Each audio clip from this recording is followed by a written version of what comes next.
Hola, ¿qué tal? Muy buenas tardes. Bienvenidos a la primera mesa de opinión de Antioquia. Un abrazo para todos los televidentes que a esta hora se conectan con nosotros. Seguimos con las instrucciones que nuestros productores tras de cámara nos dan. Seguimos viendo esta, donde está el patico. Y por supuesto, hoy, 2 de noviembre, Día de los Difuntos para muchos en Latinoamérica, una tradición que comienza desde México.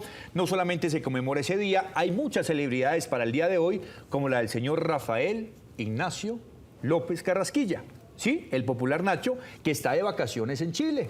Está dándose un paseíto donde la familia Nacho, un abrazo grande, hoy está de plácemes de cumpleaños, así que el más sincero reconocimiento para él, que nos deja esta bonita labor en la herencia de Nos Cogió la Noche. Y muchos temas por ampliar y por hablar. De momento me acompañan mis dos compañeras, Andrea Sierra a la derecha, Andrea Botero a la izquierda. Espero no confundirlas. Andrea, buenas tardes. Muy buenas tardes, José, ¿cómo está? Excelente, Andrea, gracias a Dios. Qué bueno, qué bueno. Me alegra. ¿Sí? Con muchos temas de noticias, con mucho que está pasando en el Congreso de la República. La capital, por supuesto, se está moviendo. Le tengo información de la Procuraduría General de la Nación, le tengo información del Congreso, le tengo por ahí algunos escándalos que se dieron con aprobaciones y no aprobaciones de ciertos movimientos que se están dando, pero se lo voy a desarrollar más adelante. Claro que sí, ya. Gracias por el abreboca. Yo hago el cambio de frente. Mi compañera Andrea Botero. Andrea, ¿cómo me le va? Bien, José, hoy también con muchísima información desde lo administrativo, pero local, con lo que está pasando en Antioquia, con los proyectos del Tren del Río y Ituango, y también sobre lo último que se ha pronunciado el presidente Gustavo Petro alrededor de este proyecto. Mire, yo quería empezar, ya el señor Duber llegó a la mesa, se va a condicionar, el señor José Gil también viene, pero quería empezar justamente con las declaraciones del presidente Gustavo Petro, hacer un pequeño abrebocas, porque dio mucho de qué hablar, particularmente con la reunión con las niñas del equipo sub-17. Aquí tuvimos a Liliana María Zapata, la formadora en formas íntimas de una gran generación de chicas que nos han dado tanto reconocimiento y tanta credibilidad a nivel internacional. Y él estuvo hoy justamente recibiendo el equipo de Carlos Paniagua. Y por eso ya contamos en la mesa con el señor José Gil, también con Duber. Pero José, ¿qué dijo de nuevo el señor Gustavo Petro? Lo vi con la camiseta puesta y lo vi diciendo que de ahora en adelante en el gobierno del cambio viene el apoyo total para las niñas en nuestro país. Sí, señor, el cambio y el apoyo, como usted lo manifiesta, José, con las buenas tardes, para las niñas. Cuestionó bastante el por qué no hay una liga de fútbol profesional. Felicitó a cada una de las integrantes de la Selección Colombia y habló de machismo. Vea lo que dijo el presidente Petro en horas de la mañana frente a este tema, pues, de la Selección Colombia sub-17, subcampeona del mundo. Esta es una sociedad machista, que en el Estado hay machismo, que en el deporte hay machismo, que en la empresa privada hay machismo, que en el barrio popular hay machismo, que en la vereda campesina hay machismo, que desde la base misma de la sociedad, sea pobre, sea rica, hay machismo. Es decir, lo contrario, el otro lado de esa palabra, hay una discriminación profunda contra la mujer en Colombia. La Constitución de Colombia dice que cuando la sociedad produce una discriminación por razones de género, etcétera, el Estado debe privilegiar. El señor Gustavo Petro manifestando que sí, que es un tema de machismo, en muchas cosas tiene razón, en otras no tanto. Lo digo porque el hecho de ver triunfar a nuestras muchachas es algo muy autóctono de nosotros. Los colombianos somos como los vikingos. Lo que no conquistamos, lo destruimos. El hecho de ver triunfar a las niñas no le da el derecho de ir contra los muchachos, que han hecho un proceso grande también. Pero dijo la verdad, han ganado sí, a las niñas que los niños. Sí, es cierto, Duber. Hombre, les hace falta mucho apoyo a las niñas de nuestro país. A las mujeres, más que a las niñas, a las mujeres. Y el talento fundamental para lograr cosas inmediatas está allá. Pero como colombianos tenemos que dejar el vicio de ser destructivos. Entonces, si este sí, yo miro feo este. Si este triunfa, entonces el que no triunfa. Yo creo que no ¿Sabes es qué me destruir, parece? es exigirles, porque Sí, lo tienen claro todo. que sí, estoy lo tienen totalmente de todo. acuerdo, Duber, pero y mira si una las cosa. que no lo tienen, dan el resultado que dan, porque quienes lo tienen todo no llegan a un gran resultado. José, comparemos un poco Mundial España. acerca de la Liga Española. ¿Cómo es esta Liga Española contra la que se enfrentaron las niñas sub-17? Totalmente desarrollada, lo dijo Liliana María Zapata acá, tienen primera división, segunda división, tercera división y un torneo muy importante a nivel de cuarta división. Eso está bien, claro que vale el reconocimiento, pero nosotros tenemos que aprender a construir sin destruir, a decir que lo que no está bien porque es que acá necesitamos destruir. Hombre, si la inversión está acá, ponga el ejemplo, venga, hacemos el paralelo y empezamos a incentivar aquí que hay talento con que conseguir títulos más rápido, pero no para echar ese tipo de sátiras de que, esto no sirve, entonces esto es machismo, destruyamos esto. Todo el mundo conocemos la herencia del fútbol, en el machismo, en todos sus contextos, en todas sus características. ¿Por qué no se tomó la foto con las chicas de Costa Rica? ¿Por qué no fueron subcampeonas mundiales? Pero José, yo creo que eso no es destruir, yo creo que es una crítica que se tiene que hacer. Todos Porque es que conocemos hay la que crítica, hacerlo. claro que sí. Hay que hacerlo porque es que son los resultados finalmente los que hablan. ¿Y quién sale Tienen con los todo, resultados? lo tienen todo. ¿Quién sale con los resultados? Yo lo digo y se lo digo a Petro, se lo digo a Duque, se lo digo a Santos y se lo digo a Uribe. Salen cuando ganan. ¿Quién recibió a las chicas de Costa Rica? No llegaron a la final. ¿Quién la recibió? O las chicas de la Copa América. O cuando no se alcanza algo importante, cuando se gana una medalla de oro, plata y bronce, salen todos a tomarse la Pero foto. José, yo creo que era Todos a tomarse propio. la No, foto. pero José, de Pero hecho cuando sería inapropiado que ante semejante resultado no saliera el presidente Gustavo Petro a recibirla. faltaba más, Estaría que más siguiera. 10 más, o sea, estaría más 10 más Pero todavía lo que están la ahora. observación que yo les digo a ellos, o que les hago O sea, a ¿cuál es todos la los crítica, políticos en José? general, hombre, el periodista, el deportista que fracasa en el intento de meterse un mundial, que fracasa en el intento en los olímpicos, que fracasa en el intento de tener éxito, porque el deporte también es de fracaso, también merece reconocimiento. Entonces, el ámbito político que pasa en todo, de derecha a izquierda, es me tomo la foto con el que ganó. Pero cuando no ganan, ¿en dónde están los de la foto?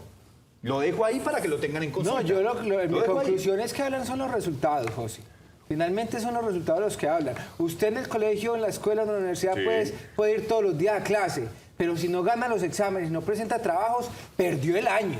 Es de, esa que manera. para usted las de la selección de Costa Rica perdieron el año. Les falta más proceso o les faltará más apoyo también allá. Lo que pasa es que Latinoamérica, el machismo está sembrado en todo Latinoamérica. Eso no es solamente de Colombia, es Latinoamérica completa. Falta apoyo total. Ahora hay que ir más allá. Mirar a ver de pronto de los países latinoamericanos cuáles tienen federación de niñas, de mujeres, realmente que les apoyen. Porque sí, es válido lo que usted dice. Cuando ganan salen, cuando pierden ni las alzan a mirar, pero precisamente en eso es lo que hay que avanzar. La equidad, de que tanto se habla en los últimos años, equidad de género, tanto los hombres tenemos el mismo derecho que deberían tener las mujeres. Y en el apoyo se ve que no es así. Pero también En este momento es que eso no yo es no lo así. discuto. Hay que también destacar acá algo importante, y es que ese apoyo no solamente viene del gobierno nacional, sino también desde nosotros. Claro, compremos la boleta, claro. vamos a hacer fila, vamos a un a gozarnos estadio, un partido nacional Medellín vamos femenino, sí, pagamos el hay que abono para ver a hacerlo las con el niñas. mismo nivel, hay que vibrar Claro. con el mismo nivel. ¿Viste dónde Recuerdo que había un periodista deportivo de Antena 2 Radio que decía el bicicross en Colombia, por ejemplo, llegó al nivel donde está porque hubo un referente que fue Mariana Pajón. Ahorita las Y mujeres antes en de el... Mariana estuvo Tim Castro, las historias se miran de para atrás. Sí, pero digamos, me estoy refiriendo a ese ámbito femenino, claro. ¿verdad? El éxito. Exacto. El éxito. Ahora bien, aquí ya hay un referente importante en el fútbol femenino, pues yo pienso que los colombianos, los que somos de a pie, pues debemos de dejar de ser resistentes a la idea de que el voleibol es para las mujeres y el fútbol es para los hombres. Hombres son excelentes en voleibol también, mujeres también somos excelentes en fútbol y como tal, pues hay que ir a apoyar eso. Compre la boleta, hagamos la fila, vamos a ese tema. Y los que se quedan con la crítica, hombre, el consejo de María Andrea, no esperen a que la empresa privada se meta. Usted también compre su abono, su boleta, van a ir a las niñas que los equipos del fútbol colombiano le facilitan todas las herramientas para ir a verlas. Van, compran su abono, van y las ven, no son tan caras como la de los hombres y terminan disfrutando de un fútbol de calidad que tenemos en el país, aunque la liga no lo es tanto. José. ¿Sabe? No, en parte tiene razón el presidente con lo del machismo. Sí, claro que sí. Y sí que la se lo tiene, reconozco acá. pero la realidad es que esto es un negocio, y un negocio que en la medida de que no vaya creciendo poco a poco, como usted lo ha mencionado, las niñas lo van a hacer mucho más rápido, que los hombres. Que los hombres, es cierto. No vamos a tener una liga profesional y competitiva. Porque, obvio, este es un gran impulso y a futuro uno pensaría que el año entrante vamos a tener una liga profesional. pero mientras no empiecen desde los patrocinadores, desde la gente, como lo dice María Andrea, asistiendo a los estadios, Sí, y eso es desde un los mercado. propios equipos comprometiéndose a destinar un presupuesto interesante para tener equipos profesionales femeninos, no lo vamos a lograr. De hecho, la hija de Gustavo Petro también juega fútbol. Sí, señor, Claro y, que y sí. y hay una anécdota con el tema, No me porque diga, la cuéntame. hija de Gustavo juega fútbol, de Gustavo Petro juega fútbol, pero el presidente como que no tiene ni idea de qué es de lo que juega su hija. Veamos. Sí. Nuestra hija es futbolista, arquera. ¿Ya no es arquera?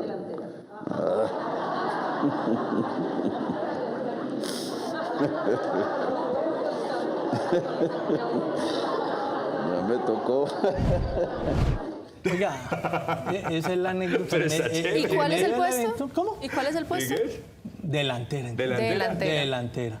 Bueno, está Pero el bien. presidente empezó elogiando primero al cuerpo técnico, después Claro. a cada una de las integrantes de la selección. Empezó por la arquera y ahí se manifestó a su hija, que también era arquera. Y oh sorpresa, se llevó en medio del acto él y los asistentes, Me vengo a enterar. porque resulta que su hija no es arquera. Él se salió diciendo, ya no es arquera. Ya no es arquera. Me encanta la rapidez mental de Gustavo Petro, pero mira, ahí es donde uno también mira unas cosas. ¿Qué tan ocupado está? Uno cree que ese cargo es fácil. Uno cree que ser presidente es fácil. No, por no, eso, eso fácil por eso no la es. oposición normalmente, quien esté en la presidencia, critica con su estilo. Claro, es más fácil. Pero que mire, la oposición. es tanta la ocupación y las cosas que ha tenido Gustavo Petro que hacer en menos de 100 días que desconocida. Pero, de pronto. pero ¿Qué la hija en pasa? 100 días no dejó de ser pues portera. Ah, para uno ser no sabe, delantera, José, uno no José, sabe. no. Yo sí empecé siendo arquero y terminé dedicado al periodismo. Pero bueno, algo más para contar en la reunión de Gustavo Petro con las muchachas de la sub-17. No, fue una reunión bastante cordial, bastante amable. Se manifestó para el ellas, reconocimiento desde el gobierno nacional. Apoyo económico también El del apoyo Ministerio del económico y Deporte, apoyo que, fundamental, ahí está como Marisa se ven y Urrutia. lo decía la señora Liliana Zapata, Sí. no será solo de la federación, sino de varias empresas privadas. Liliana Zapata, yo le dije Liliana Salazar, un abrazo para Liliana Salazar, nuestra colega de Win Sports, que, hombre, se me escapó. Es que la relaciona por el fútbol y ellas, una en su rama, la otra en la de ellas, son grandes mujeres en el deporte como tal colombiano. Pero nos quedamos con el presidente Gustavo Petro y hacemos el cambio de frente. Compañeros, ¿ustedes algo más por acotar? No, señor. ¿Ya tenían la camiseta puesta también? Sí, señor. Eso me gusta. Y vamos a hacer el cambio de frente porque el presidente Gustavo Petro, después de lo que se dijo el gobernador, se dijo el alcalde, habló sobre el proyecto de Hidroituango, futuro, consecuencias y todo lo que venga justamente para el megaproyecto de EPM y de Colombia. Andrea Botero. Sí, José, mire, recordemos que ayer pues se habló muchísimo de este proyecto, pero vamos a resumir el asunto. El alcalde de Medellín había dicho que no había recibido ningún apoyo de parte del Ministerio de Minas y Energía y tampoco de parte del Ministerio de Medio Ambiente con respecto al proyecto para poder generar el encendido, a lo que ayer también en un debate de control el diputado Luis Eduardo Peláez advirtió que para poder encender las turbinas se tendrían que evacuar varias comunidades que están en la parte ribereña del río Cauca, 3 municipios exactamente. Hoy el presidente Gustavo Petro también apoyándose en el concepto de la Unidad Nacional de Gestión del Riesgo, que esta unidad es la encargada no de definir si se enciende o no la turbina, es la encargada de estimar cuáles son los riesgos que puede enfrentar un proyecto como ese que es Hidroituango, pues esta Unidad de Gestión del Riesgo había advertido que las comunidades aguas abajo estarían bajo un riesgo por los próximos 50 años y que sí se tendría que hacer además una evacuación de las comunidades. Por eso muy temprano Gustavo Petro, el presidente de la República, escribió a través de su cuenta oficial de Twitter, abro comillas, antes de prender cualquier turbina en Hidroituango debe evacuarse la población en riesgo como medida de precaución, que es un principio universal, a lo que el alcalde de Medellín repostó inmediatamente. Así será, señor presidente, esperamos tener éxito en el próximo puesto de mando unificado sobre estas medidas. Ahora bien, ¿cuándo va a ser el próximo puesto de mando unificado, que es liderado además por la Unidad Nacional de Gestión del Riesgo? Este puesto de mando unificado se va a desarrollar el próximo sábado en el municipio de Valdivia.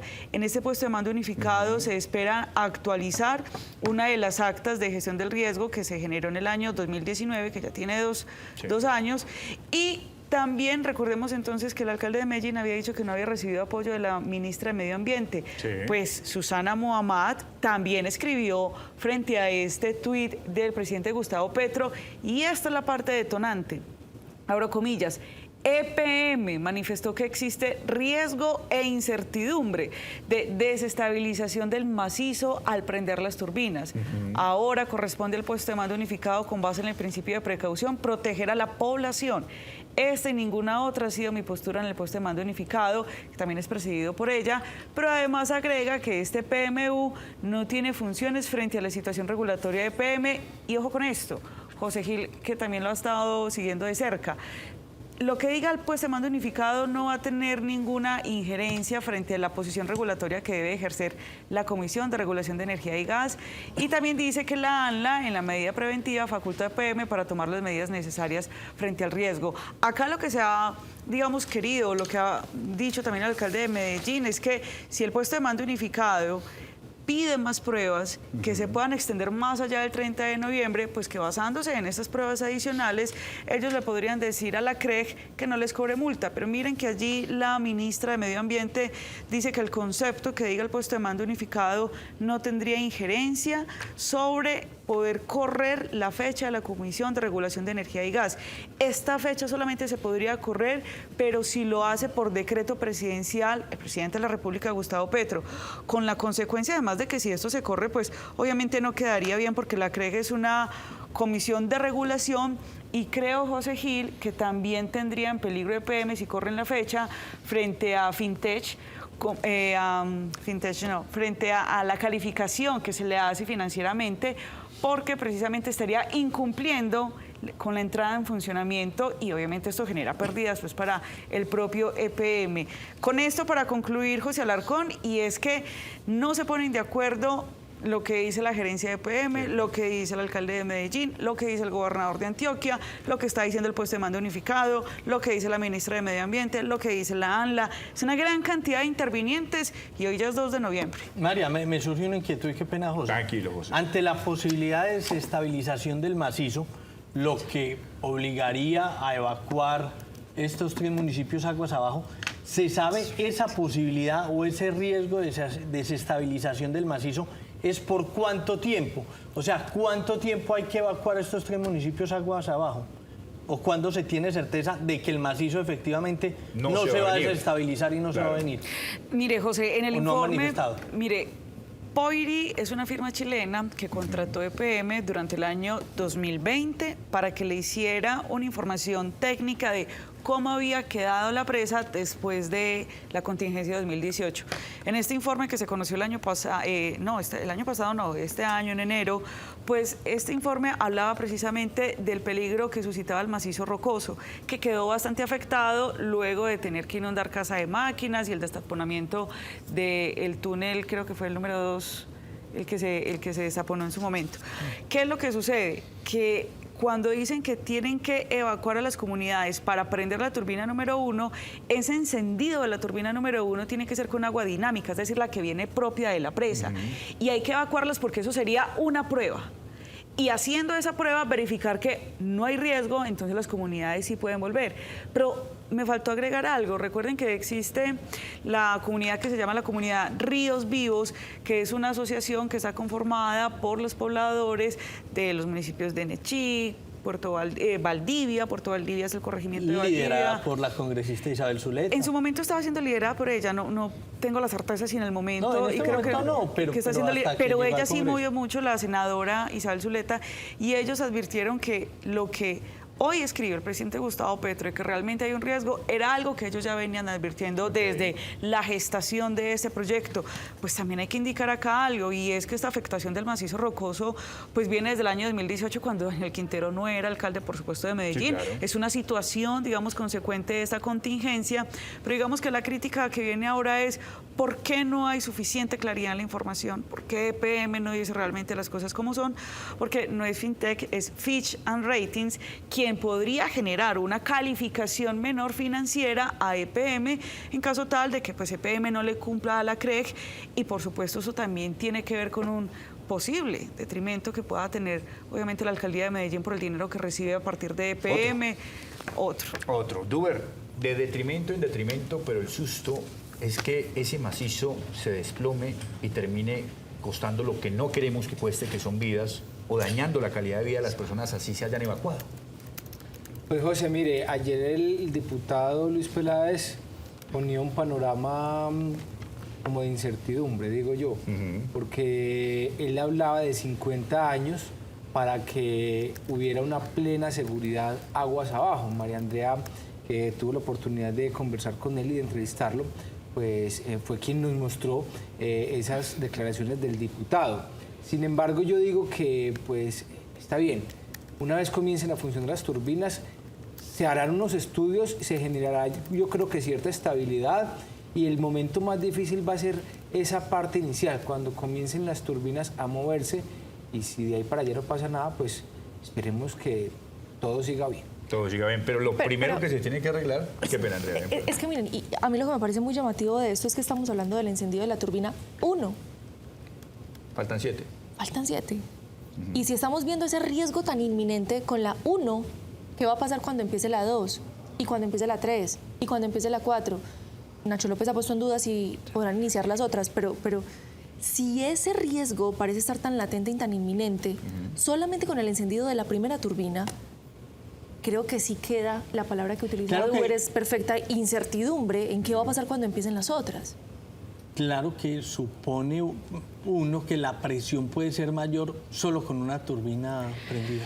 Vamos a agregar algo acá, porque estamos hablando de algo muy importante y es el tema del macizo rocoso. Cuando nosotros vemos constantemente las imágenes del macizo rocoso, es esa montaña que se ve en roca sobre Hidroituango. Y se supone que toda tiene tubería. ¿Cuál es el peligro al encender la turbina? Que también lo advierte EPM, porque es un informe que le pasó Poiri y lo acaba de ratificar en ese momento pues la ministra de Medio Ambiente. El informe de Poiri dice exactamente lo siguiente. Dice que recomienda extender la zona de tratamientos hasta el embalse y no solo hasta la zona perturbada identificada al interior de la ladera. ¿Y eso qué quiere decir? ¿Qué quiere decir?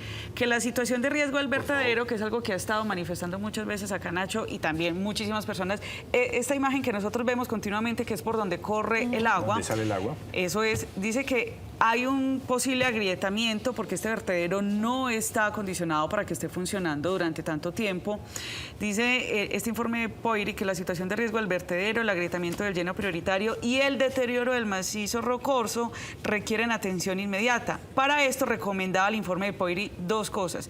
Número 1, continuar o contemplaba que en cuanto a los diseños originales, pues se pudiera construir un nuevo túnel de descarga. Yo recuerdo que a inicios de este año habíamos invitado acá al representante legal del consorcio CCC y le consultamos acerca de este nuevo túnel y ellos decían que ellos no lo tenían contemplado y tampoco habían recibido la instrucción de parte de EPM de poderlo construir, porque Poiri dice que construir un nuevo túnel de descarga adicional a los ya existentes, pues podría, por supuesto, liberarle presión a este macizo rocoso en el momento en que se vaya a encender la turbina número 1. Es que miren ustedes el caudal de agua. Ese es el vertedero. Ese es el vertedero, Andrea, eso es. Entonces esto pues revierte una gran importancia y pues por tanto obviamente hay que cuidar y con eso sí estoy también muy de acuerdo con el alcalde de Medellín, Daniel Quintero, y todas las comunidades y todas las autoridades que han estado hablando, pues más allá del dinero que se deba pagar, hay que cuidar a las personas que están allí aguas abajo. Eso es lo elemental de la situación. Para empezar a arreglar esta difícil situación, la primera turbina que se tiene que encender es la turbina de conexión entre alcaldía y gobernación, Sí, que es señor. elemental, porque lo que se viene no va a ser sencillo y mientras se siga peleando, en vez de estar trabajando, más difícil va a ser la situación. Pero hacemos una pequeña pausa y ya continuamos con más en la primera mesa de opinión de Antioquia.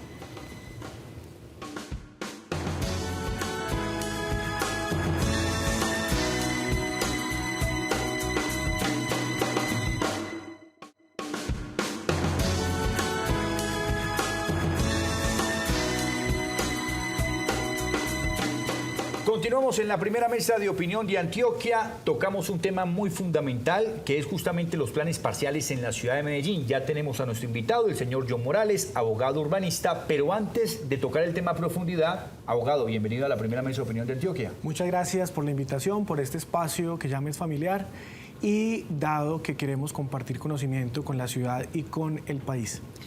Los espacios urbanos de la ciudad de Medellín se ven muy afectados por el desplazamiento. Y el desplazamiento es un fenómeno que todavía se vive fuertemente en el departamento de Antioquia, como por ejemplo, Uber, el balance que se hace hasta la fecha del desplazamiento en el departamento. Mire, José, dicen las autoridades departamentales que el desplazamiento este año pues ha presentado una reducción importante. Sin embargo, la cifra sigue siendo bastante alarmante porque de acuerdo al reporte que entrega la Gobernación de Antioquia, son más de 8.000 personas las que este año han tenido que salir de sus territorios, especialmente por confrontación armada entre grupos armados ilegales, el tema del control territorial y pues otros factores de la guerra. El año pasado, hasta la fecha, iban cerca de 11.000 personas que se habían tenido que desplazar, muchas de ellas, la mayoría, pues llegan a la ciudad de Medellín. Incluso la personalidad pues había alertado sobre esta situación que se estaba desbordando. Este año son 8.000, ha bajado la cantidad, pero sigue siendo una cifra bastante alta. Mire lo que nos dicen precisamente de la administración departamental, las regiones que más presentan este fenómeno. Y es el nordeste y en todo lo que tiene que ver con Magdalena Medio. Solo tenemos 8.000 casos reportados de desplazamiento. Eso es una exageración, pero es una disminución porque el año pasado terminamos con casi 12.000. Abogado, planes parciales en la ciudad de Medellín. El desplazamiento es una de las causas más importantes de ver lo que vemos justamente en esa situación de planes parciales. Qué bueno que habláramos primero de qué desplazamientos. Sí. Hay un desplazamiento que es de carácter intraurbano, que me parece muy delicado, cuando una persona tiene que cambiarse de barrio dentro de su ciudad por una cantidad de cosas, conflicto, porque la vivienda no es adecuada, por los desastres naturales, por ejemplo, y los que vienen de zonas de conflicto, ¿cierto? Eso hace que las ciudades sean receptoras de una cantidad de población que quizás desborda la capacidad. Uno va a mirar la ciudad de Medellín, por ejemplo, en el tema de planes parciales, esa figura que es básicamente dada para organizar el territorio, es un mejor aprovechamiento de los suelos como tal, es un instrumento de gestión del suelo, existe desde 1999 en la ciudad de Medellín y un plan parcial muy recordado en la ciudad de Naranjal, que ya todos sabemos que es un plan que ha traído una gran afectación a la ciudad, a los propietarios, a los vecinos del sector, donde prácticamente han visto hecha sus sueños una pesadilla completa. Y así vemos la cantidad de planes parciales en Medellín. Son 48 planes parciales que hay en la ciudad de Medellín que podrían estar afectando alrededor de 2 millones de personas. Hacemos pedagogía primero. Definamos qué es un plan parcial. ¿Cómo lo entiende mejor nuestro televidente? Un plan parcial es una figura que contempla el ordenamiento territorial, que lo trae la Ley 388, y es una forma, un instrumento de gestionar el suelo en los territorios. Es una forma de adecuar ciertos polígonos a un desarrollo diferenciado frente a todo el territorio. Ejemplo, para que la gente nos comprenda. Cuando en un barrio céntrico en la ciudad solamente hay construcciones, por ejemplo, de 2 pisos que están abandonadas o que están en mal estado, se puede elaborar un plan parcial que permita construir torres, que permita hacer desarrollos comerciales y a través de una figura que puede ser con una alianza público-privada o solo pública, pues se da mejor uso, mejor aprovechamiento al territorio. Yo no he hablado de que hay más de 40 planes parciales en la ciudad de Medellín. Porque el fracaso de esas figuras, y usted nos pone un ejemplo pues, fundamental, y creo que la mayoría de los medellineses conocemos allí el sector de Naranjal, cómo se vendió allí un gran proyecto urbanístico, pero eso se quedó en la mitad. Y de hecho, al inicio de esta administración se anunciaba también cómo se iba a retomar la construcción de ese plan, pero la maquinaria sigue allá abandonada. Lo que pasa es que uno de los factores que ha hecho del fracaso de los planes parciales es que están mal diseñados desde la estructuración, por ejemplo, financiera. Hay planes parciales que son del tamaño, la unidad de actuación urbanística, o sea, el pedazo que se puede intervenir mínimo, son por manzanas. Y cuando usted va a mirar un constructor no se anima porque el cierre financiero no da. En el Naranjal, por ejemplo, no va una administración, van desde 1999 a la fecha todas las administraciones queriendo cortar la cinta. En campaña se promete que esta vez sí, y definitivamente ninguna ha podido acabar ni siquiera una etapa. John, cuando usted nos habla de 40 planes parciales, enumérenos algunos de ellos, así como los más para planes parciales, por ejemplo, está el de Naranjal, está el plan parcial Sevilla, que es el del centro de la ciudad, está el plan parcial Jesús Nazareno, el plan parcial de Moravia, que es muy conocido, que es lo que se ha hecho en el Cerro y falta todo lo demás. Está el plan parcial del barrio San Pedro, hay Pajarito, por ejemplo, es un plan parcial, ¿cierto? Hay zonas de ciudad que son muy reconocidas. Sagrado Corazón aquí por el Hospital General de Medellín también tiene plan parcial en este momento. Simesa en Ciudad del Río. ¿De quién depende que esos planes sean o no exitosos? Depende de dos cosas. Primero, de la formación de la norma, ¿cierto? Cómo se estableció la norma, que eso va amarrado al POD, ¿cierto? En el POD del 2006, por ejemplo, del 2014, se implementaron estos instrumentos, pero tienen una cantidad de cargas, por ejemplo, para el que lo va a construir. En el caso de Medellín, es la EDU la mayor operadora de los planes parciales, pero como es una entidad, digamos, que está muy politizada, que cada gobierno de pronto pone una línea distinta, entonces no logra llegarse a consensos con comunidades. Un plan parcial, por ejemplo, puede llegar a la expropiación de las viviendas de la gente para poder darle paso obligatorio al desarrollo. Entonces eso genera una fricción muy grande en las comunidades. Otro asunto, por ejemplo, es que la alianza Estado y sector privado a veces se ve muy fracturada por intereses o políticos o económicos. Entonces un constructor, por ejemplo, no va a meter 100, 200 mil millones a un proyecto donde no tiene garantías de retorno de esa inversión. En el caso de Ciudad del Río es un éxito total, Simesa es un éxito total, porque el sector privado lo desarrolló de principio a fin, todavía tiene etapas a desarrollar y le han entregado espacios a la ciudad importantes. Ejemplo, el MAM es uno de esos espacios que devolvieron a la ciudad como tal, producto de una compensación propiamente dicha por la afectación. John, hay un aspecto bien importante y usted nos decía ahora esto puede estar afectando en Medellín cerca de 2 millones de personas. Una persona que decide apostar de pronto a un proyecto en un lugar donde está el plan parcial, pero que todo se fue yendo en el tiempo porque no hay esa voluntad de un privado y del público de hacer una alianza, entonces ¿ahí qué pasa? Lo que pasa es que el primer afectado con un plan parcial sí o sí es el habitante propio del territorio donde se va a desarrollar. Pongamos un ejemplo claro. En Naranjal muchas personas tuvieron que desocupar sus talleres, sus viviendas, con una promesa o de pago de las viviendas o de quedarse en el territorio, que eso es una reubicación in situ para conservar pues, el arraigo de las personas, y a ninguno le cumplieron. En el caso, por ejemplo, digamos, del barrio Sevilla, que es un barrio que está por la León 13, por ejemplo, ese plan parcial existe desde el año 2010 y allá nadie puede adicionar un piso a su vivienda, allá nadie puede legalmente abrir un local porque están afectadas las casas como congeladas en el tiempo. Entonces, eso de alguna manera logra hacer que tenga una afectación muy social y que ningún gobernante se le mida pues, a ese precio político que tiene ese desarrollo. ¿Hay alguno que haya sido exitoso? ¿Algún modelo? Usted nos mencionaba Moravia, que creo que fue uno, Moravia pero no ha sido exitoso. ¿qué ha pasado en Moravia? Porque hay una reocupación incluso y se está cambiando la estructura. ¿Exitoso Ciudad del Río?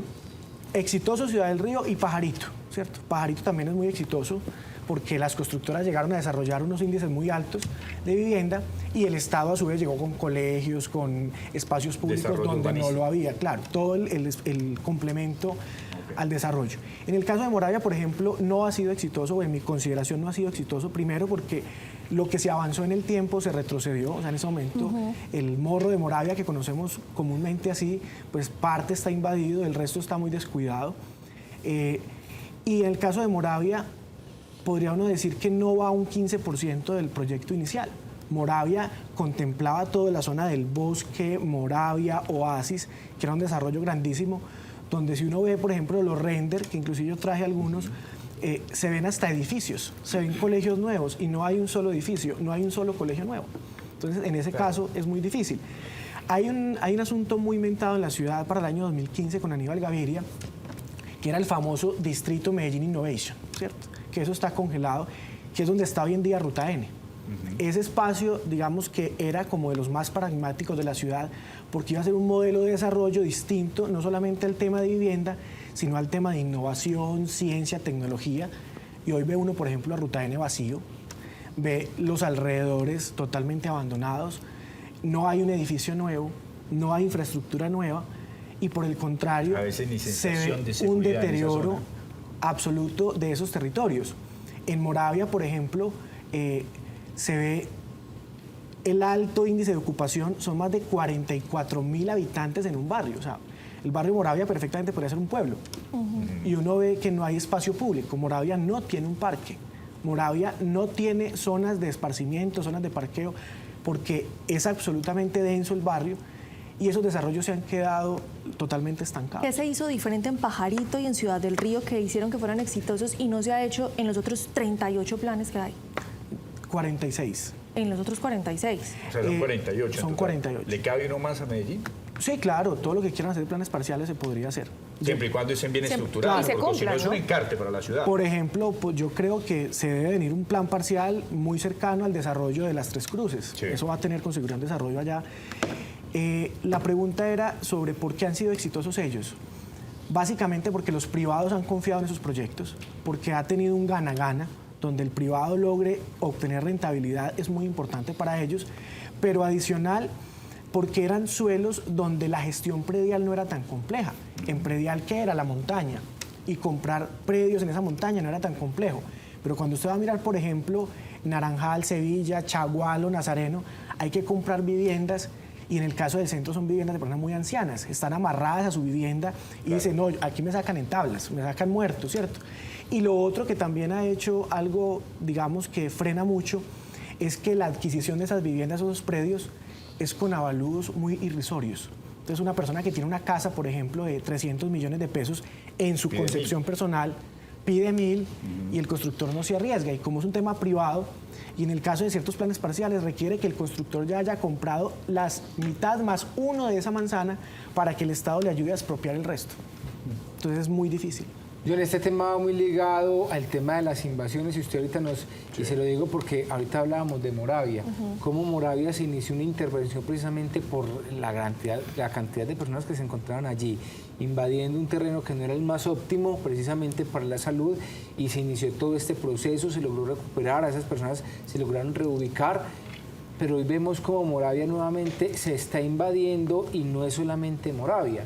Son una cantidad de terrenos con los que hoy la ciudad pues se suponía que tenía como espacios públicos y otros hasta privados que están completamente invadidos.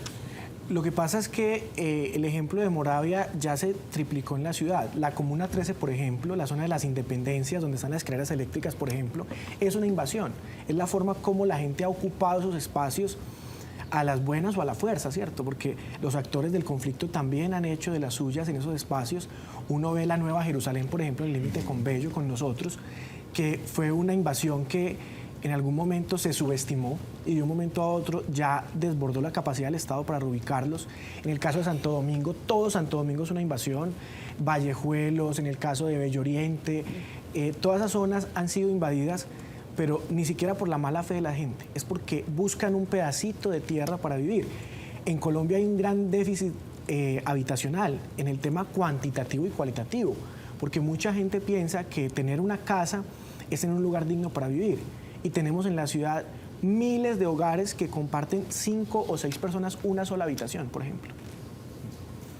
John, que el Estado, ¿qué puede hacer? Porque son viviendas que no están en las mejores condiciones, en una condición muy digna, que ponen en riesgo, en peligro la vida, y especialmente, por ejemplo, en estas épocas de invierno, como los derrumbes comienzan a hacer de las suyas. Las mismas crecientes. Total. Ahí el Estado, le ha faltado mucho al Estado en tener el control, y no solamente en el tema de controlar, sino también de facilitarle a estas personas que puedan acceder a una vivienda digna en el mismo territorio. Sí, lo que pasa es que digamos que lo primero que ha faltado es control. Sí. Usted, por ejemplo, va a una inspección de policía hoy en la ciudad de Medellín, denuncia una invasión de un predio o una urbanización ilegal y la inspección puede adelantar el proceso, pero cuando usted le pregunta al inspector de policía, venga, ¿cuándo hace la demolición? Sí. Dice, no tengo sino una volqueta para toda la ciudad y el turno nos toca por ahí dentro de 6 meses. Así de sencillo. O le mandan a la gente que tiene que demoler su vivienda, pues lógicamente no lo van a hacer. No lo van a hacer. Hay que emplear el uso legítimo de la fuerza, pero eso también genera una afectación social. En el caso, por ejemplo, de los barrios populares hay algo muy importante. No solamente tener condiciones de vivienda digna generan a partir de los espacios. Se presta para muchos abusos. Por ejemplo, dígame, una niña de 10, 12 años, 7 años, compartiendo con su padrastro, con un extraño en la misma habitación, se presta para una cantidad de situaciones que sabemos que ocurren, abusos sexuales, por ejemplo. En el tema, por ejemplo, de embarazo adolescente, que puede producirse también por esas condiciones de hacinamiento, porque es un hacinamiento real. Entonces, detrás de ese fenómeno de vivienda digna o adecuada viene una cantidad de afectaciones a derechos fundamentales muy grandes. El Estado tiene varios instrumentos. Uno de ellos, la construcción de vivienda de interés prioritario, que es la que no supera cierto tope de salarios mínimos. O interés la social, vivienda no, interés prioritario, que es la básica. Okay. Y la construcción de vivienda de interés social, que esa sí la hacen más que todos los privados. ¿Qué sucede? En el caso, por ejemplo, de la vivienda de interés social, algo muy particular. Cuando un privado construye una unidad de interés social, está en la obligación de ofertársela a su municipio primero. Venga, usted tiene para comprar, voy a hacer todas estas torres, se las ofrezco para que usted me las compre. O a las cajas de compensación, para que usted supla el déficit de vivienda. Pero el Estado no las compra, pero tampoco las construye. Eso es lo primero. Lo segundo que ha acontecido es que se ha dejado para la vivienda de interés social las zonas periféricas de la ciudad. Ya no se ve vivienda de interés social en el centro, por ejemplo. Sí. Entonces, pajarito arriba, con unos difíciles accesos, por ejemplo. John, pero eso no está muy ligado precisamente a lo que decías ahora, de que hay muchos lugares donde está congelado el tema de la construcción. Entonces, para un constructor no le justifica comprar una casa, un primer piso, destruirlo, o sea, desbaratarlo, demolerlo y construir 3 viviendas, como que no le da. Sale más rentable hacerlo. No solo rentable, sino que es también desorden del Estado. Donde está el Museo de Antioquia, por ejemplo, en el centro, eso se tumbó todo. O sea, se pudo demoler todo lo que existía ahí y se construyó un museo. En el caso, por ejemplo, de Ciudad del Río, se fueron fábricas que eran muy importantes para la ciudad. Toda la zona de Simesa se fue, por ejemplo. Entonces, no es que no se pueda, no hay voluntad política. Además que eso puede tener recursos del gobierno nacional, por ejemplo. Puede hacer el Estado un aporte de la tierra. Venga, constructor, yo le pongo la tierra, yo la negocio y usted construye. Un predio que recientemente, de los mejores que tiene Medellín en ese momento, es Carabineros, ahí en la zona norte, que lo dio el presidente Iván Duque a esta administración como una parte de compensación a la ciudad. Ahí, por ejemplo, es un espacio demasiado propicio para vivienda de interés social, pero no se han estructurado ningún tipo de proyectos.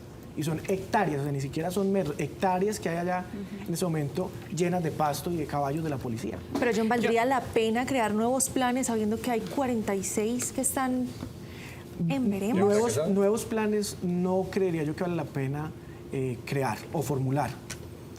Lo que hay que hacer es implementar los que hay. Y aclaro, hay planes en la ciudad que están vencidos. O sea, que ya si se quieren realizar, los gobiernos los dejaron pasar y toca volver a hacer todo el proceso desde cero. ¿Tiene en la mente uno que se le venga que esté vencido? Moravia. ¿Y qué se puede hacer en Moravia entonces? Tienen que volverlo a formular. O sea, ¿Desde cero? Desde cero. Y como ese, pueden existir varios. El plan Parcial Sevilla, por ejemplo, se vence dentro de 3 años. San Pedro no se ha puesto la primera piedra y se vence en 3 años. Chagualo se vence en 2 años. Entonces, con seguridad, esa formulación, esa cantidad de plata que se gastó en su momento para poder hacer todo ese diseño, se va a perder. Sí. Y se está perdiendo. ¿Eso es culpa de la administración? Sí, eso es netamente administración municipal. Pero eso no es un detrimento patrimonial, eso no tiene un organismo de control que pueda hacer seguimiento y evitar que se dé esa pérdida. Lo que pasa es que, como son proyectos diseñados en un lapso de tiempo muy grande, ejemplo, hasta 15 años, entonces, ¿quién responde por quién? Es muy difícil. Lógicamente, para mí, inclusive, el municipio podría ser sujeto de demandas. Es que dígame usted a mí que me congele en mi casa, donde puedo hacer 4 o 5 pisos por 15 años, no puedo hacer nada. Eso es una afectación patrimonial para una persona. Entonces, para mí el Estado podría ser sujeto de algunas acciones de reparación directa. Abogado John, yo le quiero consultar ahora, usted decía una palabra clave, demolición, y recuerdo que el alcalde de Medellín, Daniel Quintero, obviamente esto es un proyecto pues privado, pero ya tiene injerencia en la parte pública, sobre el proyecto Intercontinental. El alcalde de Medellín había hablado que en la tercera semana de noviembre se iba a demoler ya este edificio, pues a la fecha no hay, digamos, un día concreto para que esto se haga.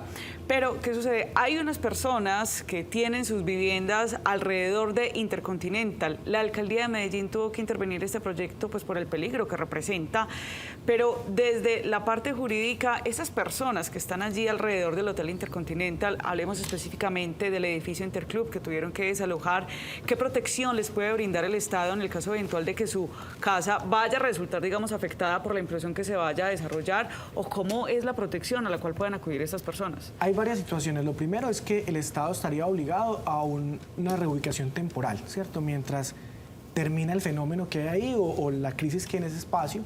Pero el Estado, y él interrumpe, ¿el Estado está obligado a pesar de que es un proyecto privado? Es que el Estado tiene que garantizar la vida y honra de todos los ciudadanos. Sí. Si el Estado sabe que ahí puede ocurrir una tragedia, tiene que hacerlo. Ejemplo, la demolición la va a hacer con recursos del Estado, que después mirará cómo se van a cobrar. Pero no puede decir, porque no tengo plata, dejo morir lo hago. 100 o 200 personas. Que se les caiga encima. no para Claro. los huecos que hay Además, en la aclaro, vial. la demolición del Continental, por ejemplo, tiene un origen no solamente en el constructor y todos sus problemas legales, sino en el descuido de la alcaldía, que no protegió ese predio, que los vecinos mandaban videos donde la gente lo estaba desvalijando varilla por varilla, ventana por ventana, y nunca se hizo nada suficientemente contundente para evitar eso. Pues ahora el Estado tiene que entrar a decir, ya no lo tengo que cuidar, lo tengo que demoler. En el caso, por ejemplo, del edificio Space, ese lote que está en venta en este momento, se lo han ofrecido a la alcaldía de Medellín decenas de veces el liquidador, porque me consta inclusive, y la administración dice, no lo compro porque es muy costoso o termina siendo un hueso para la ciudad, cuando ahí se puede hacer un parque, cuando se puede hacer un hospital para la ciudad, porque el uso tolera cualquier tipo de construcción ahí, por ejemplo. El problema Y si de no lo Space no compra fue... la administración, ¿quién lo va a comprar? Exacto. No, y el tema reputacional, o sea, una constructora va a llegar allá con miedo porque eso tiene un fantasma ahí reputacional muy grande en el punto. Yo en este momento, como le dice Déjame María terminar de Andrea, responder la pregunta sobre la protección de las personas de Interclub. Entonces, bueno, está va. obligado el Estado a eso. En primer lugar, a reubicarlos. En segundo lugar, pues a indemnizarlos, porque es que si hay una acción omisiva del Estado, o si hay una omisión, perdón, del Estado, él está obligado a reparar a quien ha afectado producto de sus omisiones. Sí. Es decir, el Estado tuvo que haber verificado que la construcción de ese edificio hubiese sido la adecuada en su momento oportuno, ¿cierto? Las curadurías también tienen grado de responsabilidad. Planeación municipal debe de hacer un seguimiento a los proyectos como tal. Y aparte de eso, si producto de esa implosión de ese edificio, si ocasionan daños a las viviendas, tendrá el Estado que responder. Supongo yo que la administración tendrá ahora que haber contratado una póliza, pero para la implosión como tal, ¿cierto? O le va a exigir a la empresa, supongo que será Tila, supongo, Sí, es que va a Tila. implosionar el edificio, que contrate una póliza para la cobertura de responsabilidad extracontractual de los vecinos, porque puede ocurrir cualquier cosa. mi pregunta iba así, muy relacionada con eso, las acciones legales que pueden allí pues interponer lugar, sí. los vecinos. Y no solamente en este caso, porque se ha hablado de que son entre 8 y 11 estructuras o edificios enfermos en la ciudad. Cuando un vecino tiene que salir porque tienen que repotenciar un edificio que está contiguo a su casa o porque hay agrietamientos y entonces eso puede poner en riesgo, eso da entonces lugar para que el Estado tenga que responder por esas incomodidades que le está causando. Lo que pasa es que el Estado entra a responder cuando su acción es directa o indirecta, ¿cierto? Pero cuando usted es un particular que al lado lo está afectando y que evidentemente es un particular detectado, que no ha tenido un control, usted puede perfectamente accionar contra ese particular. En el caso de temas más estructurales como estos edificios, que son tan grandes, que las constructoras terminaron siendo de papel o se insolventaron, pues el Estado tendría que entrar a reparar. Es más, en Space ya hay sentencia, ya hay una reparación para la gente que se vio afectada como víctimas en el Space. Y ves la reparación en contra del municipio de Medellín, entre otros. Y fue una condena en solidaridad, es decir, o paga el constructor, o paga el ingeniero calculista, o paga el municipio, pero pagan. Sí.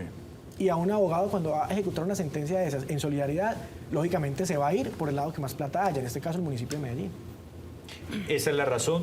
Con el tema de vivienda también hay manifestación de parte del Ministerio de Vivienda del Gobierno Nacional, ¿cierto, José? Sí, Ya hay señor. presupuesto, ya hay una asignación. Hay una asignación considerable sobre todo para, recordemos, esos subsidios de vivienda, subsidios que se habían anunciado hace pasados días, ya no se tenían, se habían acabado los recursos y la ministra de Vivienda ha manifestado que hay recursos para lo que resta del año y se va a hacer una asignación para 2023. Veámosla.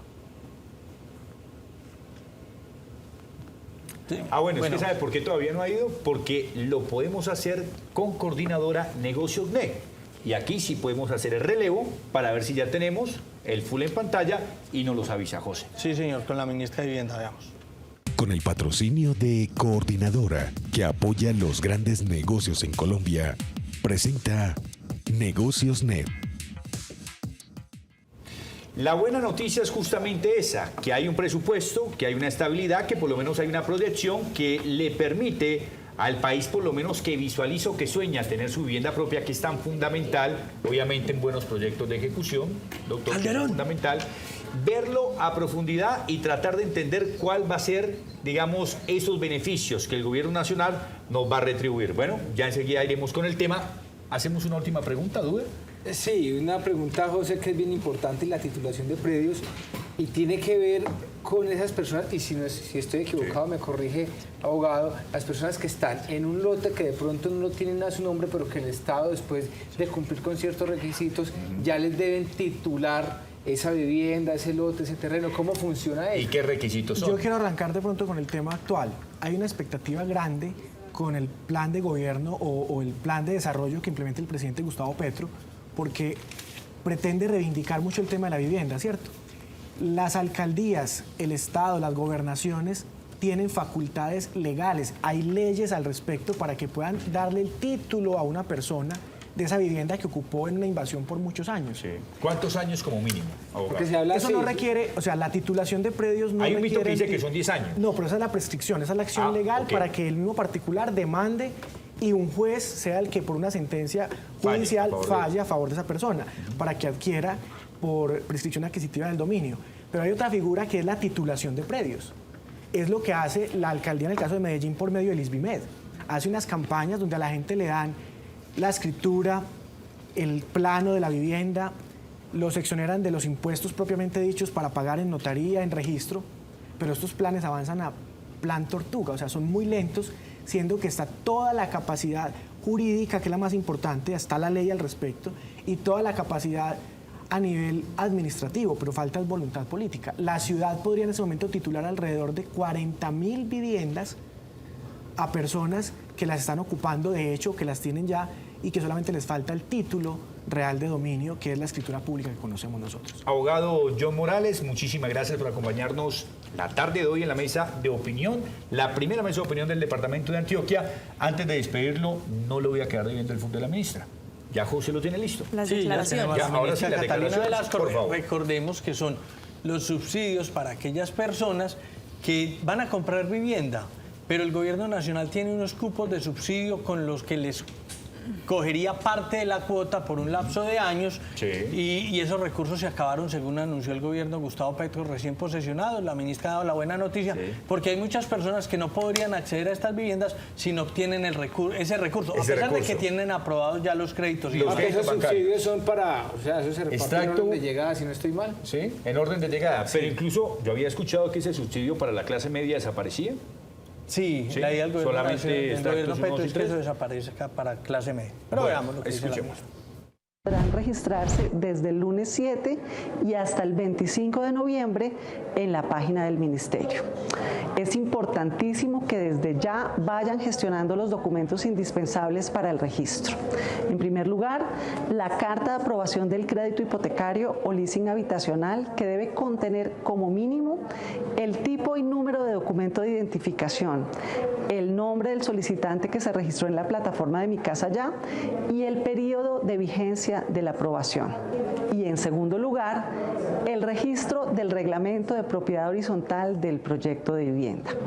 Si se trata de un proyecto individual que no tiene reglamento de propiedad horizontal, se requiere un certificado emitido por la constructora en el que se indique la fecha de entrega del inmueble. Abogado John, muchísimas gracias por acompañarnos en la primera mesa de opinión de Antioquia y hasta una próxima oportunidad porque este tema seguramente dará mucho de qué hablar de aquí en adelante. Muchas gracias por el espacio, por la invitación y lógicamente el tema de vivienda es muy grande en el país, que afecta a todos los colombianos a nivel rural, a nivel urbano y son temas que todos los días tienen vigencia. Muchas gracias. Y más con esa pregunta, ¿para dónde más crece la ciudad de Medellín? ¿Qué otra montaña ocupamos? Vale la pena hacer la reflexión. Hay que recuperar el río. La ciudad tiene el proyecto de recuperar el río. Y de hecho ya lo están haciendo. Claro, lo que pasa es que se llamaba Río Norte, Río Centro y Río Sur y eso quedó en el papel, no se ha desarrollado. Y ni para el norte, ni para el sur, ni para acá. Bueno, así es la vida. Pero hacemos una pequeña pausa y ya continuamos con más en Nos Cogió la Noche. Estos son los recomendados de Nos Cogió la Noche. Fue calificado con un porcentaje de pérdida de capacidad de origen laboral. En esto, Futuro Abogados le ayudamos a obtener la indemnización plena de perjuicios que debe pagar el empleador adicional a la que debe reconocer la ARL. Consúltenos en el 310-665-8193. 310-665-8193.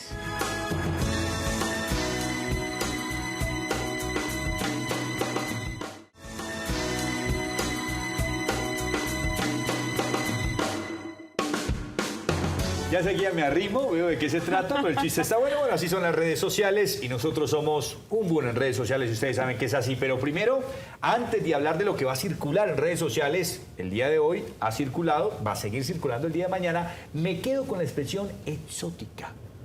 La palabra exótica la utilizó el gobernador de Antioquia para referirse a lo que dijo el alcalde de la ciudad de Medellín sobre que si no funciona Hidroituango, no habría tren de río. María Andrea. Mire, el ministro de Transporte, Guillermo Reyes, se reunió con el alcalde del distrito, Daniel Quintero Calle, en horas de la mañana, y entre varios temas que hablaron de movilidad, hablaron de Metrocables, pero hablaron del tren del río. Recordemos que el alcalde había dicho que, dado que no se vendieron las acciones de UNE, pues entonces la participación de Medellín en este proyecto estaría en duda porque no habría plata. Situación que explicó entonces el ministro Guillermo Reyes, que el alcalde de Medellín le había dicho, confirmado, que esperaran a que miraran qué va a pasar con Hidroituango, a ver si va a entrar en funcionamiento o no. Quiere decir que dependerá de la entrada en funcionamiento de este megaproyecto que realmente Medellín pueda participar. A lo que el gobernador de Antioquia inmediatamente dijo que era una situación exótica, que se sigan sacando además este tipo de excusas para poder participar. Esto dijo el ministro y esto dijo el gobernador. Sobre el porcentaje de los recursos que salen de la alcaldía, que va a esperar el resultado sobre el tema de Hidroituango. Y una vez se tenga el resultado de la misma, se tomará una decisión frente a los recursos que la ciudad aportará. Me parece muy exótico siempre que se busquen disculpas o que se busquen razones o argumentos para obstaculizar el desarrollo del proyecto y sobre todo la financiación de la nación. Hombre, un abrazo para nuestro amigo Julián Vázquez, colaborando al gobernador con el discurso, ¿no? Fue de gran ayuda para el gobernador. ¿No? Casi pero que el periodista, no el gerente de la idea. Sí, nuestro amigo, yo no soy amigo del de la idea, yo dije a mi amigo, de pronto el de Nacho, pero bueno, además igual también la buena para el gerente de la idea, pero hablaba de nuestro colega que en algún momento también compartió Casa Periodística. Andrea Sierra, ¿souvenirs para la reforma tributaria? ¿Cómo así? Mire, como José Fernando Gil debe saber, se está en debate en el Congreso la reforma tributaria. Eso, hasta ahí vamos claros los dos y estamos en un acuerdo. Lo que está sorprendiendo mucho es lo que están haciendo ciertos integrantes de partidos políticos para llamar la atención sobre lo que puede o no pasar si se da o si se aprueban la reforma como está o ciertos articulados que puede tener. Esta vez uno de los protagonistas de los souvenirs ha sido el senador David Luna, de Cambio Radical, que previo a que se diera la ponencia y la sesión en la que iban a debatir la reforma tributaria, repartió ciertos regalos, entre ellos galletas de la fortuna, José Fernando, con un mensaje bastante particular que decía, miremos. A ver. Esta es una galletica de la suerte que le regalé a cada uno de los senadores de la República para que entiendan la gravísima consecuencia que tiene la reforma tributaria, que ni es social ni es equitativa. Yo espero que no solamente disfruten la galleta, sino que vean el mensaje, que es un mensaje contundente. Suerte es lo que vamos a necesitar si se aprueba esta reforma tributaria. Lamentablemente espero que reflexionen y que entiendan que si aprobamos la reforma como viene, le va a causar un gravísimo daño al país. Esto por el lado del Senado. ¿Pasa algo en el Congreso, Andrea? Sí, claro, nos quedamos. Sí. Nos quedamos en el mismo recinto, por supuesto, estamos en el Congreso de la República, pero miremos un poquito de algo que se hizo viral, José Alarcón, porque las redes sociales no perdonan. Y si algo no pasó desapercibido el día de ayer, luego de que se hundiera por tercera vez en el Congreso la iniciativa de prohibir las corridas de toro en el país, y le quiero dar la cifra porque aproximadamente le tengo acá el dato, con 78 votos a favor y 75 votos en contra, parejo, fue archivado esa iniciativa de prohibir las corridas de toros en el país. Menos mal no votó Calamaro, ¿no? Es una tristeza porque se suponía que teniendo una bancada mayoritariamente pro gobierno y que el gobierno es un cambio y que tiene una visión un poquito más social, pues iba a pasar. A sorpresa no lo hizo. Pero mire la reacción de Polo Polo cuando se logra archivar esta propuesta que quiere acabar con las corridas de toro. Vamos ganando.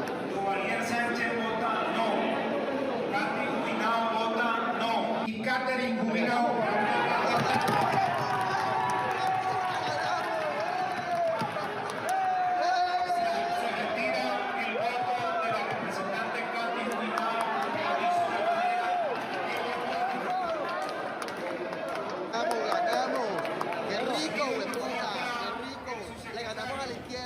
Dentro de lo que estaba diciendo el representante de la Cámara, también tildó de hipócritas a los representantes de la izquierda, porque decía que ellos aprobaban el aborto asesinando vidas humanas, pero estaban en contra de que se dieran las corridas de toro, y que uno de los postulados que se tenía por parte de la izquierda y quienes están a favor del aborto es: si a usted no le gusta abortar, no aborte. Él les respondía: si a usted no les gustan las corridas, pues no vaya. Bastante polémica generaron estas declaraciones.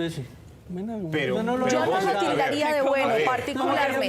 No lo tildaría de bueno. No lo había pensado. Muy primitiva la cosa. Total, sí, absolutamente. O sea, yo no sé qué pasa por la cabeza de Polo Polo. Por eso hacía la diferenciación, pues lo de ahorita fue en parte de los senadores, Polo Polo representante de la Cámara, todo sucede en el Congreso. Pero, a ver, ¿cómo así que le ganamos a la izquierda? O sea, los que no compartimos el concepto de la violencia y el maltrato animal somos de izquierda, Polo Polo. O sea, yo pensé que usted era un tipo más inteligente. Lo pensé. Me equivoqué. Porque sinceramente hay mucha gente entre derecha e izquierda que no avalan las corridas de toros. ¿Sabe cuándo iba yo a ver toros? Cuando era chiquito.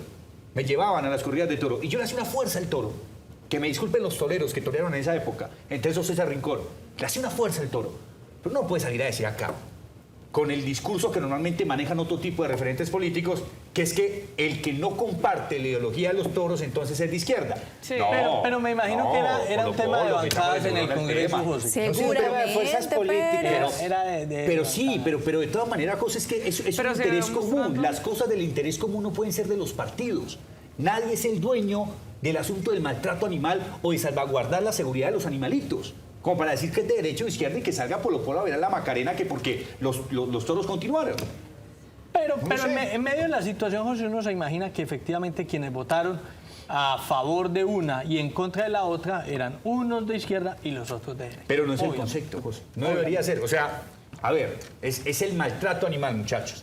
Eso no le pertenece ni a la izquierda ni a la derecha. La sensatez, señor Polo Polo, no tiene ideología política. Tiene neuronas. Pero bueno, allá cada quien con su argumento. Celébralo, Calamaro. Celébralo. Corrijo. Mi querido Duber, el feminicidio continúa en alza. Sí, José, mire, en el departamento de Antioquia, muy preocupante la cifra de mujeres que han sido asesinadas este 2022 en Antioquia. Hasta el mes de septiembre, pues la cifra llegaba a 98 mujeres que habían sido asesinadas. De estas 98, 15 ya se había logrado determinar que había sido por feminicidio, o sea, por su condición de mujer. Pero esta cifra se ha ido ampliando porque recuerde que yo también he ido contando, pues en las últimas semanas, a nuestros televidentes cómo se han asesinado otras mujeres. El caso más reciente es una señora de 86 años asesinada a golpes acá en la ciudad de Medellín por un candado, con un candado por al parecer atracarla. Es una cifra bastante preocupante y no solamente el tema del feminicidio, sino también la violencia sexual continúa o tiene cifras bastante altas. Esto nos dice la secretaria de las Mujeres del Departamento de Antioquia. Este año, desde enero a septiembre, son 98 mujeres asesinadas. De esos casos, 15 han sido ya tipificados como feminicidios. En términos de violencias sexuales, son más de 9.000 casos, en donde el primer lugar es contra las mujeres, seguido de los niños y las niñas. En términos de violencias sexuales, tenemos reportados más de 3.455 casos. Esto es importante que ustedes sepan que son datos del Observatorio de Asuntos de Mujer y Género, de información que procesamos de la policía. Algún día la suerte va a cambiar. Algún día las cifras van a ser menos, Duber. Eso esperamos, por suerte. De momento, le apostamos a que la Lotería de Medellín nos deja buenas noticias. Esta sección es patrocinada por la Lotería de Medellín. Juega todos los viernes. ¿Qué significa apostar legal? Apostar legal es tener la certeza de que puedes cobrar tus premios y cumplir todos tus sueños. Apuesta en puntos autorizados. Apuesta legal por la salud. Lotería de Medellín.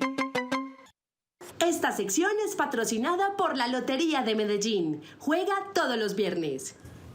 Pasos peatonales, mi querido Duber, para buenas noticias en la ciudad de Medellín. Pero no cualquier paso peatonal, paso peatonal en diagonal. En diagonal. En diagonal. Usualmente hemos visto cómo los pasos peatonales en todas las ciudades están de esquina a esquina, pero la Secretaría de Movilidad inició pues hay unos pasos peatonales en diagonal para que los peatones reduzcan los tiempos de desplazamiento y que no tengan que cruzar 2 veces de una esquina a otra. Especialmente estos pilotos están adelantando en el centro de la ciudad, en la carrera 50 con diagonal 50 y con calle 52. Allí pues también los semáforos peatonales han ampliado su tiempo, estaban antes en 14 segundos y ahora se les ha aumentado también un pequeño tiempo allí para que los peatones que están cruzando pues tengan, como decimos, mayor chance de cruzar. Escuchemos al secretario de Movilidad. Escuchemos. Implementamos 2 pasos peatonales en diagonal para demostrarle al peatón que tiene la prioridad en esta administración.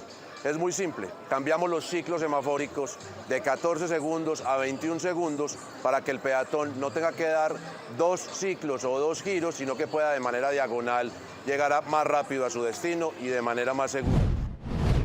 ¿Los cálculos sí les daban de 14 a 21 segundos?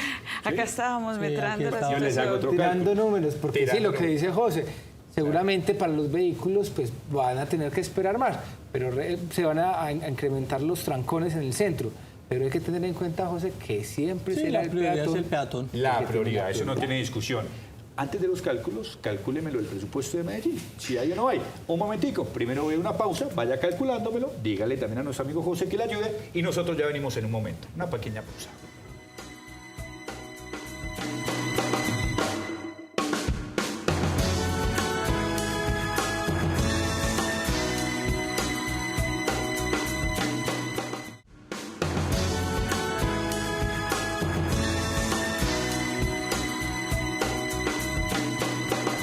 Carreño me da sugerencias sobre el tema de Polo Polo, que fue por eso, que fue por lo otro. Osquita, un abrazo grande. Ya lo conversaremos después con un buen café y un pan santanderiano como el que nos gusta. Pero ya tenemos al doctor Carlos Valdivieso. Hoy vamos a hablar de liposucción. Doctor, buenas tardes. Sí, muchas gracias, José. Encantado de estar con ustedes acá. Pero denme un segundito.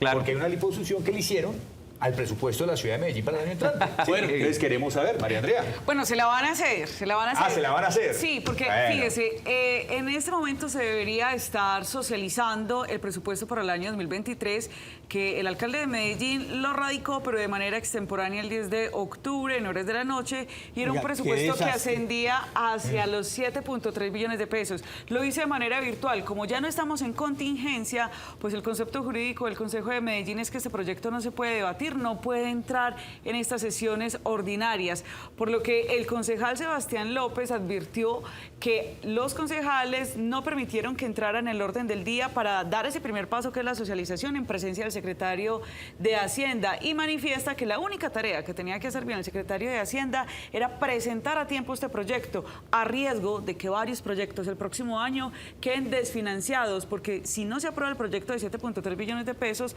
pues por decreto se tendría que comenzar el año 2023 con los sobrecostos que tenemos de inflación y demás, con un presupuesto del año 2022. Esto dijo Sebastián López. Bueno, esa responsabilidad del alcalde conlleva a que todas las entidades se tengan que presupuestar con el de este año. Queda 1 billón de pesos adicional que seguramente tratarán de distribuirlo en las distintas entidades, pero debe venir el otro año como una adición presupuestal, ya no parte del presupuesto general, sino como una adición. Y tiene que venir una y cada una de ellas al Consejo de Medellín. La tarea más importante que tiene la Secretaría de Hacienda es radicar el presupuesto y administrarlo, y lo radicó tarde. O sea, en conclusión, el secretario de Hacienda no cumplió ni siquiera su función esencial. El que sí cumple la función a cabalidad es el doctor Valdivieso. Doctor, ahora sí, teníamos que pasar a nuestra compañera. Claro, ¿Qué consiste el tema de hoy? Por supuesto. Liposucción, la cirugía que más hacemos los cirujanos plásticos, definitivamente. Pero hay que decirle a la gente, esta cirugía es para que la hagan cirujanos plásticos. Esta cirugía no es para que la hagan los médicos generales, no es para que la hagan estos que se llaman cirujanos estéticos, no. Esta es una cirugía del especialista, porque es una cirugía que tiene sus complejidades y sus peligros. Aquí he traído yo unas fotos diferentes. Esta es una paciente delgada, que sencillamente tiene alguna grasa localizada, como ustedes ven en la imagen de la izquierda. pero quiere quedar muy bien. Entonces tenemos que quitársela con liposucción. El gimnasio no la va a lograr retirar, pero la liposucción sí. Ven la imagen de la derecha, es una chica delgada que va a quedar espectacular. Va a quedar perfecta. La siguiente foto, esta sí es una chica que tiene mucha más grasa localizada, pero miren que en mujeres jóvenes, sobre todo como esta, que es una mujer de 25 años, uno consigue quitarle la grasa. Si no sobra piel, el resultado va a ser espectacular. Aquí parece que no sobra mucha piel. Es una niña que no ha tenido embarazos ni nada de eso. Y logramos quitar una gran cantidad de grasa. Solo con liposucción. Solo ahí no hay con abdominoplastia. No, ahí de por no hay medio, abdominoplastia, solo liposucción. La condición es que no sobre la piel realmente. Si sobre la piel, ustedes saben que habría que hablar del retiro de piel, que es la abdominoplastia. Pero en casos en que no sobra piel, la liposucción es espectacular, realmente es una cirugía fantástica. Debe ser hecha en manos del especialista, claro, como reitero. fundamental. Ahí van a aparecer en sus Doctor pantallas. Valdivieso, pero venga, antes de que aparezcan los teléfonos, ¿la liposucción solo se la hacen a mujeres? No, los hombres también, y les va muy bien. O sea, una liposucción en hombres es espectacular. El hombre que quiera hacerse liposucción, lo invito a que se la haga porque le va a quedar fantástico. Los hombres se encogen la piel mucho más fácil que las mujeres. Es muy interesante eso. Esta operación... Estamos preguntando a los interesados. Yo no sé, pero ahí se viene la época de aguinaldos, José, se viene la época de aguinaldos, entonces... Si le hacemos una liposucción a José, lo acabamos. Pero es que la grasa localizada puede estar en el abdomen. No sé. Miren, ahí va a aparecer en sus pantallas, muchachos, para todos, para los hombres y para las mujeres. El teléfono nuestro es el 300-212-5904, que es el celular. Ahí pueden mandar mensaje de WhatsApp, responderemos agendando la consulta. Y el fijo, que es el 604-444-8818. Y como ustedes sabiamente dijeron, la liposucción es para hombres y para mujeres también, para los dos. ¿Qué tanto demora una recuperación de una liposucción? Muy poco. Uno se puede hacer una liposucción normalmente un viernes, un sábado, y el lunes estará uno en su lugar de trabajo. No hay incapacidad importante. Va a estar con una faja que le vamos a indicar, pero va a estar en su trabajo. No hay incapacidad para una liposucción. Realmente no. No la hay. Excelente, doctor. No, y sabe también con qué concepto me quedo, con el concepto de que hay mucha gente que va al gimnasio, usted lo citó ahorita, doctor, le da con el cardio, no cuadra los cuadritos y van y buscan pero un especialista. Con la liposucción van a quedar espectaculares. Los invitamos. Perfecto, doctor, muchísimas gracias por acompañarnos. Encantado, muchas gracias. Nosotros hacemos una ronda rápida antes de hablar de Mallorca, que tenemos también noticias. ¿Qué pasó con el ELN, Andrea? Con el ELN se vienen unas posibles negociaciones y más que el ELN es el fiscal general de la Nación, Francisco Barbosa, quien dio de qué hablar luego de que en su participación en un simposio que se estaba realizando puntualmente en la ciudad de Bogotá, y estamos hablando del simposio, se me está yendo la palabra, sobre seguridad humana que se estaba llevando a cabo, quiso hablar sobre cuáles serían los mínimos que se tienen que tener para realizar una negociación con el ELN. De acuerdo con el fiscal, él dice quiero llamar la atención sobre algo, y es que esos mínimos de esa negociación ya están determinados por la negociación de las FARC. Más que eso no puede haber, porque se establecieron parámetros de derecho internacional, de derecho penal internacional, de derecho internacional de los derechos humanos y de derecho humanitario. Y por esa razón ya estarían establecidas cuáles serían las bases que se tendrían en la cuenta si se da una eventual negociación con las FARC, pero con el ELN. Pero quisiera que escucháramos qué tiene que decir a propósito del concepto de paz total.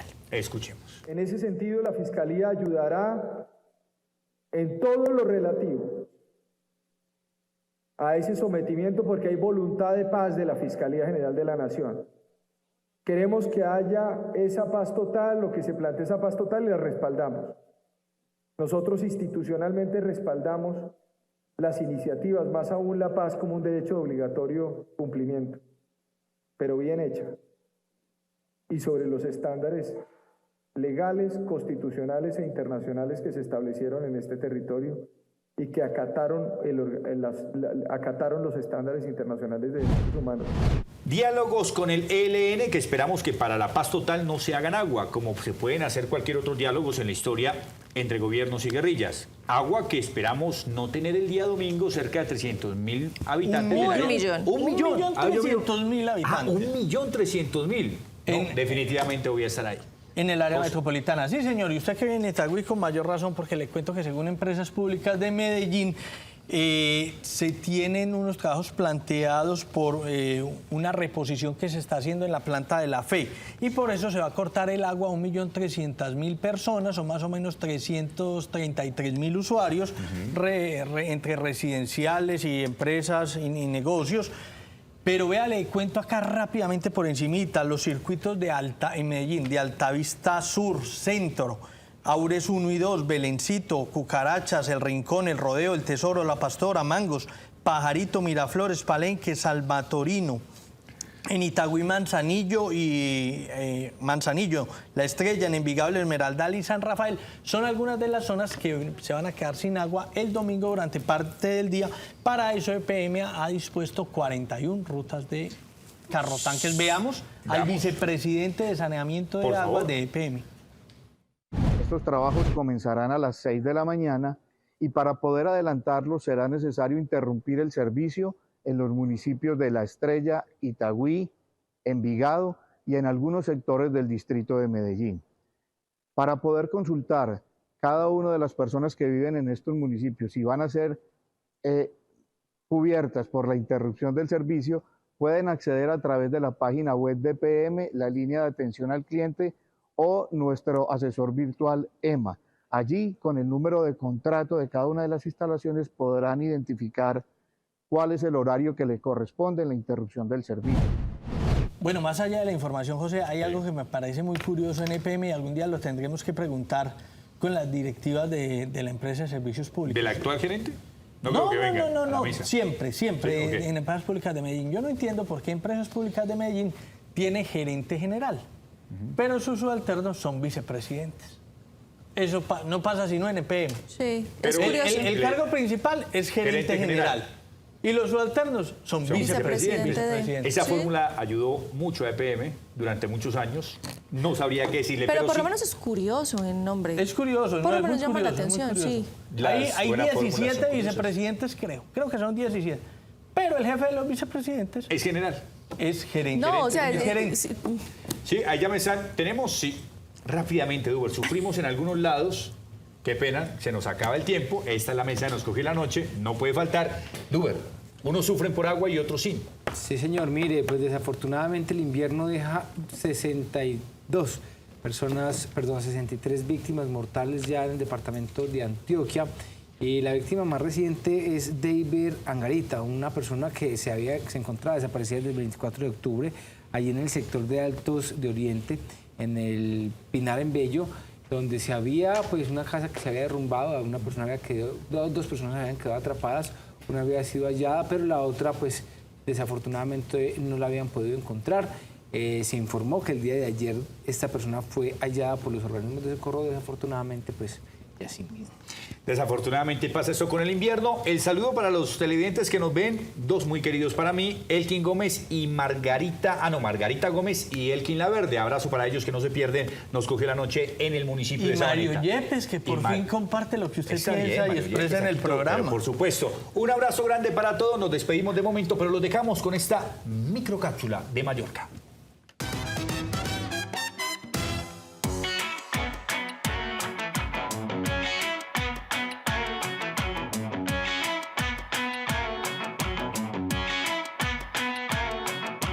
Bueno, y como ya es costumbre en nuestra sección TV en Mallorca, llegó el momento de hacer una invitación para que ustedes también se acerquen al mundo de la literatura, de los libros. Y qué mejor que hacerlo en la Librería Nacional, que está ubicada aquí, al interior de nuestro centro comercial, en la etapa 2, piso 3.